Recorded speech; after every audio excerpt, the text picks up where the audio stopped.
Welcome to the Celebrate Brave podcast. I'm Nicole Steinbach, your host and the International Bravery Coach for Women in Tech. I serve women all over the world to earn more money, create more opportunities, and thrive in the tech industry because tech needs all of us. Are you ready? Let's go. Hello, brave people. I am so excited about the conversation today because I am introducing you to my bestie, Erica Tamburo. Eric and I were just doing the math dangerously on how long we've been friends. It started 22 years ago in college. We actually lived across the hallway from each other. We had passed each other a couple of times. And for some god-awful reason, I decided to do Tybo, or maybe it was your roommate that decided. Anyways, our first activity together was randomly doing Tybo. And then we never, ever, ever did any of that silliness ever again, because that is not really who we are. And then from there, it was like a slow growth and deepening of our friendship until we moved in with each other junior year, right? Mm-hmm. Yeah, and we lived together junior year, senior year. And then you came to see me in Germany. I was back and forth to Pittsburgh. And there were times where we weren't in constant contact with each other, but somehow we always were, which I think is really incredible. That's accurate. Yeah. And so Erica was a woman in STEAM way before I was. I'm sure I made a lot of fun of her. When I first started working as a secretary for the computer science department, which is what got me into tech, she was the one I was living with. And I complained and complained and complained and complained. And she always convinced me to keep going back. And thank you for doing that. Oh, so Erica Tamburo. Behind me, if you are seeing this video, and if you're not usually watching the videos, that's totally fine, but just pop over because she is a creative in many spaces. Tech, done incredible research in tech. Art, there is one of the many pieces I have of hers in the back of the video, and opportunities for women and girls. And I am so excited to share you, but also your story. Welcome. We promise not to cry today, I didn't promise right? nothing. Thank you. Well, I want to say thank you for having me, and thank you to all your listeners for their time to join us and listen to our story. Yeah. Hope you find something from it. Oh my goodness. Hope you connect. You're like the story I actually know, and I'm just like, people are going to learn so much, and it's going to be so great. But which of the just loads of them? She's not going to share the brave story of when she was my roommate because this poor woman suffered. She's going to share a different story. So what story did you want to share with us today? Oh, it's hard to choose one story, right? I have so many stories that are always parallel to each other. I think the story I would like to share is my story with art, which will parallel my technology story as well. So, since we're sharing time frames now and everybody knows how old we are young and fabulous. We're just hitting our prime. Honestly, we are. So let's see. About 12 years ago, I just had a work anniversary. 12 years ago, I graduated without a PhD. Well, I guess I need to start a little bit before there. So 13 years ago, 12 and a half. Yeah, I was on a PhD track, working in technology, assistive technology. And I exited early because it was the right thing to do. It was a hard decision to make. It didn't feel so great because that was the goal. Or rather, that was somebody else's goal that I made my own. And I got a job, and I've been there ever since. Yeah. because I walked this with you, so I'm going to be interrupting you all the time, like usual, but I love you. Isn't it amazing how I guess that was probably 20 seconds, right? And now, 12 and a half years later, it's like, yeah, that was an experience. It was the right thing for me. It was someone else's dream. But at the time, it was agonizing. Oh It God, it was was so hard. hard. That's when I was still on Yeah. the road a lot. And we would talk a lot about the pain of making that choice. And now it's like so clearly the right thing that you did because you chose yourself. There was a fellow student, no, she was a postdoc, and she said to me, "You're just not passionate about this word, this research. You're just not passionate about it." And I was so mad. I was angry at her. I was, "How dare you? I am passionate about this. I put so much time Mm-hmm. and kill myself over this work." I had no idea what passion was. I thought passion was just a goal, like just I want to accomplish X. Okay, I'm passionate about it. I didn't understand what Yeah, passion was. because your work ethic is wild. Your work ethic is amazing. It's a It's farm. So my family calls Erica farm girl because she literally grew up farming and brings that wisdom into everything. I mean, that is your work ethic. yeah, we worked till the early morning to late night. Either you were on the farm or you were learning or you were working your second job. There was always many jobs. Yeah, yeah, It's a great work ethic, but at the same time, like I don't understand how not to work and how to yeah, relax. That's one of my lifelong challenges that will totally everyone will understand when I like get a yeah. little Oh, bit sorry. Because that further into brings my you to your story. art. I love I it. Keep going. know. So yeah, I wasn't passionate, and my advisor, had to be the one that was like, he said, "It's just not working." And I had been struggling for so long, and I was like, "Yeah, you're right." And I walked out of there totally crushed, and that was really hard. I saw him a couple of years ago and walked up to him and thanked him. He was like, "You don't hate me?" I'm like, "No, why would I hate you? You were right. Thank you for telling me." Because there's a lot of people that graduate and get their PhDs and then don't do very well because that's not the work that they were meant to do. Yeah. Yeah. And he was brave. I mean, I'm sure that that was very hard for him to say. And he had some learning to do as well. And that's incredible. He's a bit of a hard ass, so I don't know, brave would be it's probably just one of 20 conversations he had that day. Well, you were brave to listen to him and to feel the feels and keep going. Yes, I am grateful for his hard ass. Yeah. So, where things start to parallel is about that time, like I had discovered, oh, yeah, right, I love photography. Robert, my husband, got me a digital camera. I finally embraced. That was back when the big, manual camera to digital Yeah. camera Yeah. occurred. God, I feel old. We've been married for this length. Isn't that incredible? Oh, man. So I started a career in medical imaging research as well as a career as a photographer, which actually just until recently I was like, oh, imaging, parallel imaging careers, and that Yeah, interesting. totally. Well, there's something. My challenge with my art was that I so desperately wanted to be considered an artist. I wanted people to take me seriously. Hmm. And when you're starting out with anything, like it's challenging to get people to appreciate you for what you can achieve.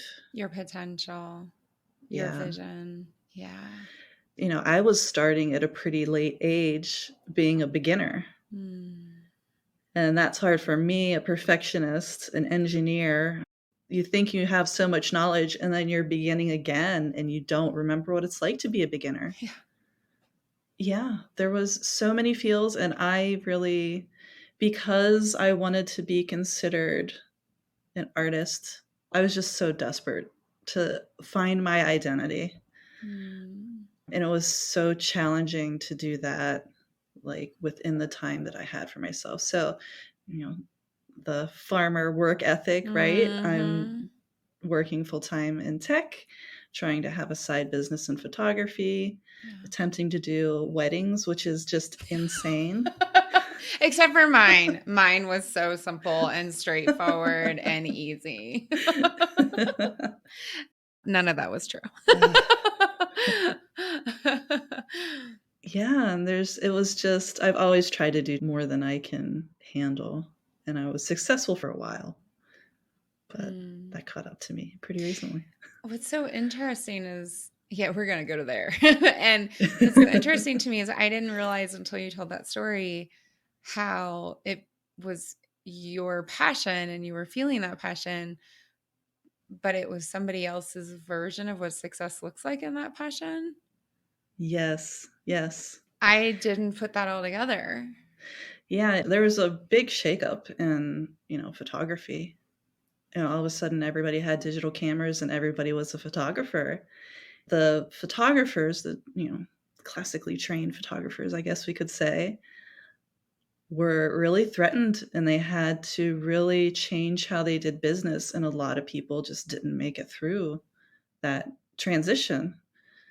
Some people transitioned to digital, some didn't. And the business behind it is really interesting. I tried to find, like, what is the definition of a photographer? Can I call myself a photographer? Right? Because engineering, it's like, all right, I get a degree. I can say I'm a bioengineer. Yeah. And you respect me because I have my degree, right? Yes. And academia is steeped in that, right? PhD, you're Yes. the boss if you have the PhD, right? If you have anything else, you're like the peon. Yeah. So, yeah, going from academia into like this other industry, I was like, what do I have to do to prove to people that I'm serious, that my work is good? Do I have to take classes? Do I need to get another degree? And I kept reading on forums that, like, if you don't make this many sales or you're not full time, then you're not a photographer. Like, everybody has all of these Wow. definitions and labels. And I struggled with that. And I think I put way too much energy into that. The amount of time it took me to make that piece that sits behind you and to Mm-hmm. start find my voice, I'm like, oh, I could have gotten there so much quicker if I wouldn't have put so much energy into these other things. Mm-hmm. But yeah, hindsight But is 2020, right? and we're always on these circles, right?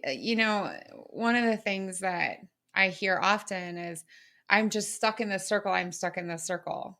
And I Mhm. feel that way sometimes. Oh my gosh, with my parenting, sometimes I'm like, how are we in this circle again? But then when I look back, I realize that, yeah, it felt that way. And in reality, I was learning incrementally Mhm. because then I can like a spring, like leap forward and knowing your journey with art and knowing how much stronger and confident and I don't know the right word for this, Erica, so I hope you'll help me here, but like imperfect you are with your art. So let me describe that because Yeah. maybe that's not the right word. So Erica and I did a week long retreat and we worked on each other's businesses and did nothing and sat by a fire. It was pretty fantastic. Oh, and you So chased amazing. a lost sheep. I was too scared to chase the sheep. It was stuck. And then we found out it always gets stuck. It's a little pain in the butt. But, anyways, back to the thing. Your work now is based on alcohol paint. Oh my Alcohol gosh. ink. Ink. Thank you. And you drop it, right? So I'm doing this with Erica and I'm like, I mean, how hard can this be? Right? You just drop it and it spreads a little bit and it's lovely. It's so hard. And it never goes the way you think it's going to go. And it's beautiful. And it's this imperfection and this uncontrolled, natural beauty that you bring into your art with such confidence. Oh, thank you. So yeah, there was some spinning for a while, but it was spinning that created a spring for the Mm-hmm. leap forward, I Yes. think.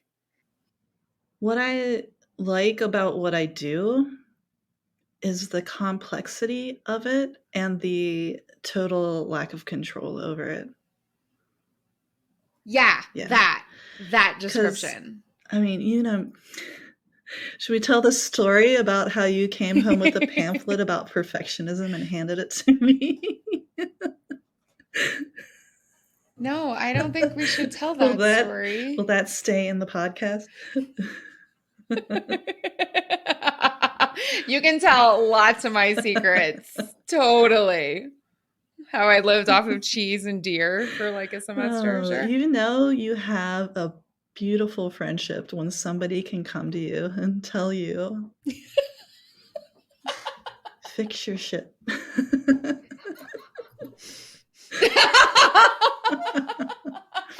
I love you, fix your shit.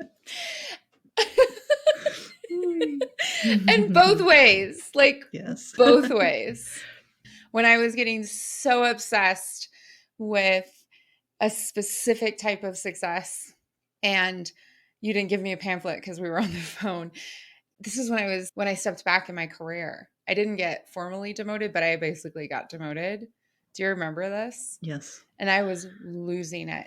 And you were like, "You have been miserable. You don't like that work. Now you get to do work you say you like. What is going on?" Mm. Like that power of friendship. And then my career took off. It just exploded like 2 years later. Isn't that Mm-hmm. funny? In my memory, it's like, and then it exploded. And in reality, there's a 2 year. Like, anywho. Oh my gosh. So describe how you make your art. Describe. Sure. There's a type of photography called multiple exposure photography, like a method.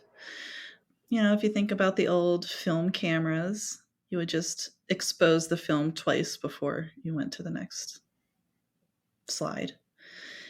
And I'm able to do that within my digital camera. So I take two, sometimes three photographs at the same time in my camera. And I know that Photoshop exists. My husband reminds me all the time and is like, why don't you just I make the process. I like doing it in camera. I don't want to sit at a computer. I sit at a computer all the time. I don't want to be glued to it all the time. I like the challenge of bringing two or three images together into a beautiful image without knowing exactly how it's going to come together. It's like a surprise. It's so hard to explain. I like not having control of every little single pixel. Like, why do I need that control? Why do I need to? Could be that my art would be better if I would do it in Photoshop and merge layers and all that stuff, but that's not. I'm a tactile person. I like to make things with my hands. Yeah, my process is all about making things with my hands. Yeah. Yeah. And there's this, I didn't know the conversation around Photoshop and what it would look like. And what your art does is brings the natural Mm-hmm. imperfections of the flowers and the scenes that you capture, which I think that's what makes people get drawn to the metal pieces and the wood pieces and the cards. I mean, everyone that I know that has one of your cards, I have a card right down here. That's why I'm looking at that. They all still have their cards. I think it's because there isn't that pixel by pixel by pixel, but there's rather this felt but undescribed Mm-hmm. naturalness. And then the incredible chaos Mm-hmm. of I the love ink. that. I love this. It's like you can just see science happening right in front of you. The particles moving around and mixing with each other, coming up like you might pick three colors that you want your painting to be, and then you get a couple extra in there that I guess maybe if I knew color theory better, I wouldn't know what to expect. But even how they sometimes like the colors, I don't know, colors separate a little bit, then all of a sudden there's texture. When you start with the alcohol ink itself, it just looks blue, right, when you drop it. But then you start to mix the different mediums and move them around, and I don't know, they start to separate and converge, and I don't know. I just love it so much. Yeah. And create Mm-hmm. unequal weights. And when you did that with my kids, you could see how both of them were experiencing this transformation of Mm-hmm. this white piece of paper into this layers and layers of colors. And yeah, I mean, my little one couldn't keep her finger out of the paint. Right. She was just fascinated by the weight. That was really neat. Yeah. Yeah. So, what do you think were some of like the lessons, like the bravest moments, or the lessons that you carry forward, Mm. and why you wanted to share this journey from I'm not getting my PhD, I'm not completing someone else's dream, into art, and then claiming it as your own and defining it, and like you chose to call yourself an artist. Mm-hmm. You Yes, I didn't wait had for to. anybody else. You got to that point. I learned that you can wait for people to give you permission, but it's not until you give yourself permission that things can happen, right? Oh, I so desperately wanted the world yeah. to be like, yes, you can be an artist. Go do it. Nobody would do that for me. Nobody could do that for me. I had to decide it for myself. When they're like, people Yeah. ask you, what could you tell your younger self? I'd be like, that. I think that's what I would tell my younger self. So you have to decide that's Mm. who you want to be. And I think that, I mean, that translates to women going into product, women going into STEAM, anybody who wants to do anything. You're the person that decides that's what you want to be. Yeah. I think that one of the things I love about, this description, because you are creative in tech, and you are creative in art, and you are creative in opportunities for women and girls in STEAM areas. And I love the and, because you didn't have to choose. Yeah. Well, I'm still working on that. But, so, I mean, I can't choose just one. I find so much fulfillment in all of them. I need to be technical. I need to be creative and non technical. I need to be in service to others. I have to be all these things. And the world keeps telling me, no, you can't be all of those things. I meet people, and if you don't have a quick label, then they kind of brush you off, right? So, really quickly, it's Yeah. like, well, part of it is learning to pitch yourself to others too. Right now, I'm now I've got my head wrapped around it a little bit better, but there are still people that when they're getting to know me, they're like, "You call yourself a what?" And they don't necessarily understand it, or you haven't earned. Yeah, Yeah. yeah, those aren't my Those people. aren't your That's fine. people. They don't get to come to the Iowa sheep chasing adventure. But really, my technical and non-technical brains really inform each other. And it wasn't until I put the energy into my art and finding my artistic voice that I found my technical voice. I don't have a specific date, but I know like at some point I found my artistic voice and I'm like all of a sudden found this confidence. Hell yeah, I am great at this. Well, great, but I make some great great artwork. Y'all, she's great. We're cutting that I love it. out. If I can love it, um, work that I'm proud of, and then all of a sudden in my technical work, I found this confidence to start speaking up and to be more blunt and Yeah. to be a leader. And I needed both of them. I need both of them. And there's something in there about liking Yes. oneself, Yeah. which is just an ongoing spiral with leaps and then spirals for me. For me. Art has found things in me that I wasn't able to find. Technical degrees don't teach you 50% about what it is that you need to learn when you go out into the world. I tell people the one thing that engineering school taught me was that I don't actually have to know how to do anything. I can figure it out. I can go do the research and figure it out. And there's so much that they don't teach you how to lead. They don't really teach you how to manage projects, which when you get out in the real world, you really need to know how to do. Yeah, absolutely. Absolutely. So the first time I ever went onto like a consulting kind of thing, it was because a colleague wasn't feeling well. And I was the only one in our small little department who didn't have children and didn't have holiday or whatever. And I was like, yeah, sure, I'll go to Norway. Falling into consulting, which is relationship management, project management, conflict, all the things, was just this cosmic gift because I didn't learn any of that with my degree. And I learned some of it. In poverty, you learn to be really creative and figure out how to get things done and being the oldest sister and things like that, but not at that level. I may have studied all of the world's religion and read all their texts, but how to get shit done on a deadline without pissing everybody else off was not part of my university. Thank you, $110,000. Oh, man. Oh, man.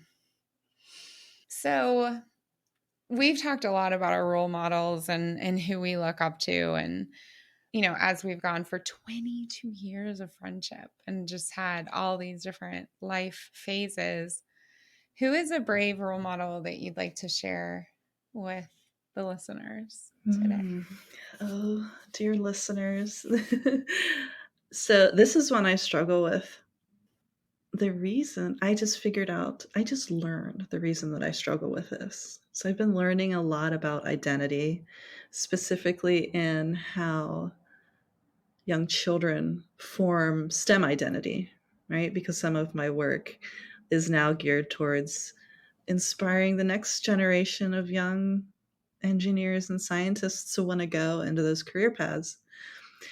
And a lot of that is just children need to build a STEM identity. They need to connect with and see themselves in the profession, which I think is totally fascinating, right? Yes. The reason I bring that up is because I never felt like there was somebody that like really inspired me. I just figured that out recently. Why that is because I've had such a hard time like figuring out what my identity is. I couldn't really connect with other people. I know sometimes I bring up Oprah, and Oprah is fabulous. And I am grateful that Oprah exists and that people find her inspiring, but I'm not going to be Oprah. So I don't aspire to be an Oprah. I aspire to be the best I can be as myself. So that means I need to find people that I can identify with and relate to and be inspired by them.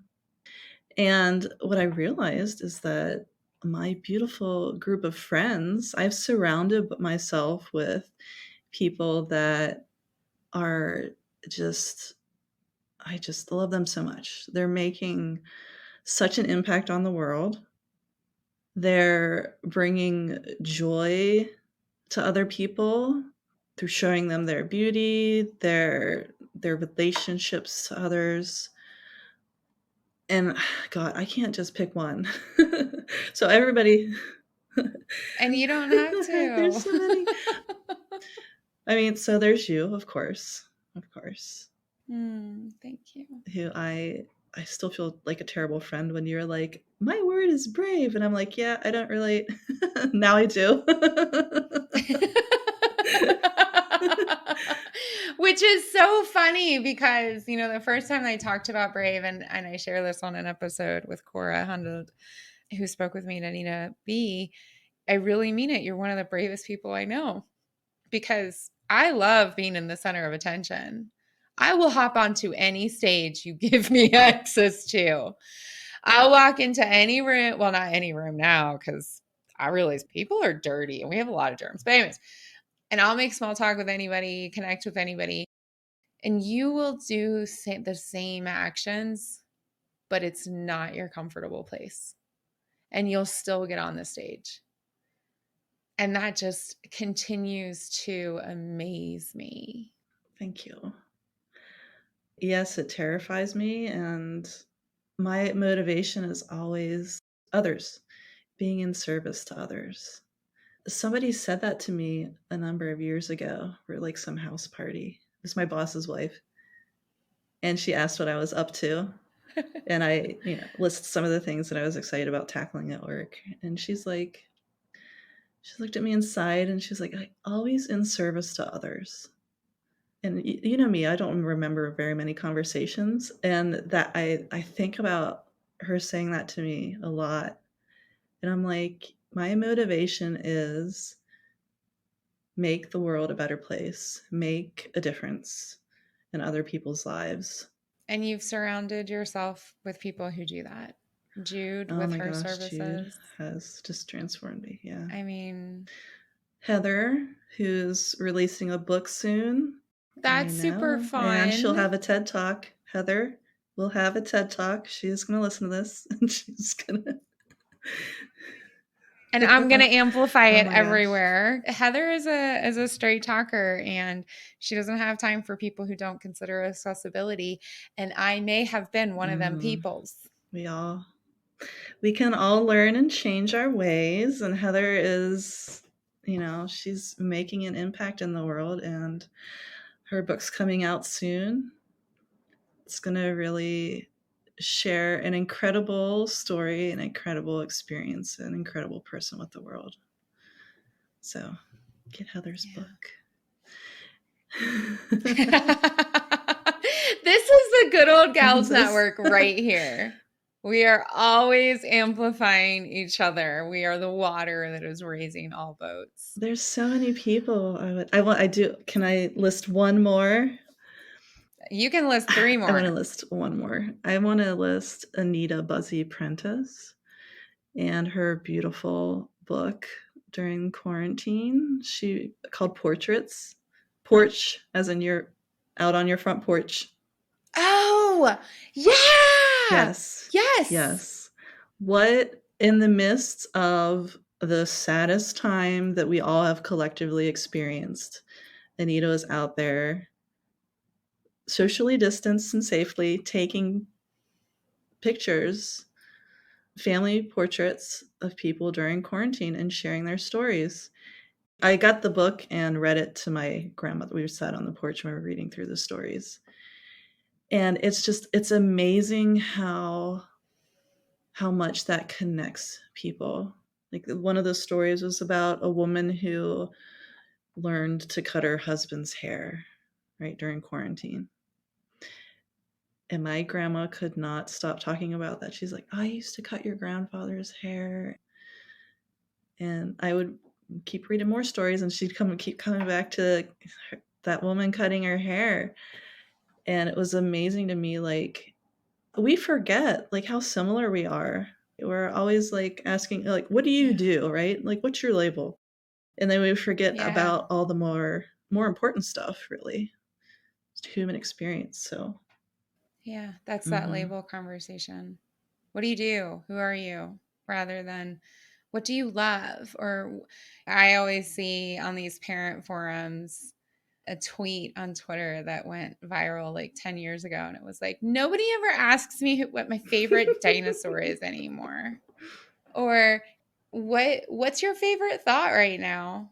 That's That's interesting. such a powerful Mm-hmm. idea, right? That's why I started this podcast, because I know that when I saw another woman share her story, so I had just moved to Germany, and I think I was still freelancing. And she's shared her story about moving to Germany and how painful it was, because she's an extrovert. That's me. She's a people person. That's me. And it's not the easiest Mm-mm. place culturally. And how she came from poverty and a violent home and things where we had nothing else in common, but we had that in common. And here she was, this woman traveling around the world in STEM. She was actually in aeronautics. I can't tell you that woman's name. I can just say that her story showed me I could do something too.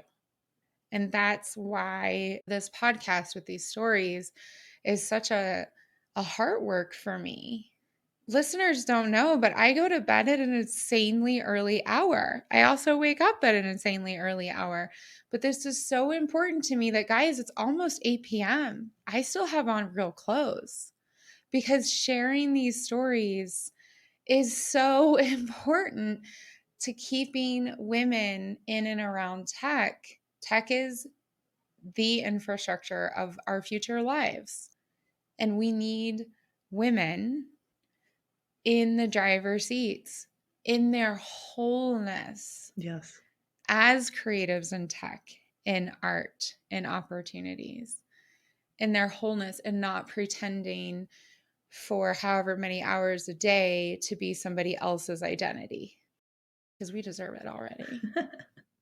All right. So, how can people follow you? How can they learn more? And most importantly, how can they buy your works of art? But not the ones that I have my eye on, the other ones. Let's see. So I have a brand new gallery online called ericatamburogallery.com. What? Yeah. Y'all, I am just learning this right now. It's live. Erica at Yes, tamborogallery.com. it's live, but I have so much stuff to put up there. It's going to take a while for everything to get up. I'm so excited. And Okay. there will be a new blog as well, so you can learn about my process and, join me on my journey. We can journey together. And I do have an Yes. Instagram, Erica Tamburo. Go and follow me on there. Yeah, those are probably the two best places. I'm on LinkedIn too if you want to connect there. I'm happy to connect. Fantastic. Thank you for Oh, having me. man. Thank you. I feel so lucky and so special Aw, to me share too. my life with you. I really appreciate you. I didn't promise not to cry, so thank you. Yay. Long distance hug from long distance buddies. All right. Thank you for this story. And everybody reach out to Erica and check out her art. Bye. Bye. Thank you for listening to this episode of the Celebrate Brave podcast. If you're ready to build your brave, to live a life you love, and create a career that matters to you, reach out. Together, we can spend time one-on-one to explore how I can help you. And until then, share this episode with people in your life, people who can join our movement to redefine brave, how we identify it, experience it, and celebrate it.